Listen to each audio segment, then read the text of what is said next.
The Commonwealth of Virginia set the tone for the country as it became the first state to adopt permanent COVID-19 workplace safety and health standards. Let's get the details in this NASP Safety News Break. In a split vote, the Virginia Safety and Health Codes Board passed the standard to address COVID-19 in workplaces. Virginia is a state-planned state that operates its own occupational safety and health program under an OSHA grant. There are 27 other state-planned states that might also consider similar COVID-19 standards as well. Virginia Occupational Safety and Health will now enforce a standard that mandates and in some instances exceeds guidance issued by the U.S. Center for Disease Control and Prevention and OSHA. The new standard covers most private employers in Virginia as well as all state and local employees. Like the temporary emergency standard enacted in July of 2020, the permanent standard classifies occupations based on exposure risk level and requires adherence to various practices based on the risk level of a given occupation.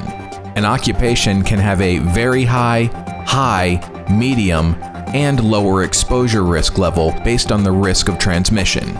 The permanent standard further requires employers to ensure that employees practice social distancing in the workplace by making announcements, posting signs, decreasing the density of employees, and adhering to Virginia's occupancy limits. Employers must also provide employees access to hand sanitizer and cleaning supplies, develop procedures for sanitation, and train employees on ways to prevent the spread of COVID-19.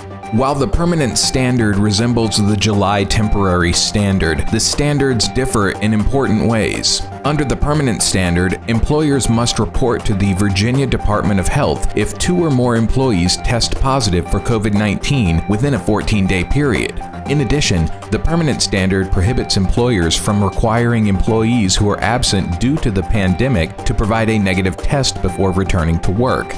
The standard also regulates how face masks must be worn, sets limits on the use of face shields, and requires employers to implement ventilation control in the workplace. Now that the standard has been enacted, it will fall on the employers in Virginia to prepare and follow comprehensive infectious disease preparedness and response plans to address the requirements in the standard. Be sure to hit the like and subscribe buttons below and leave a comment letting us know what you think about these new Virginia COVID rules. And stay tuned for the next NASP Safety News Break.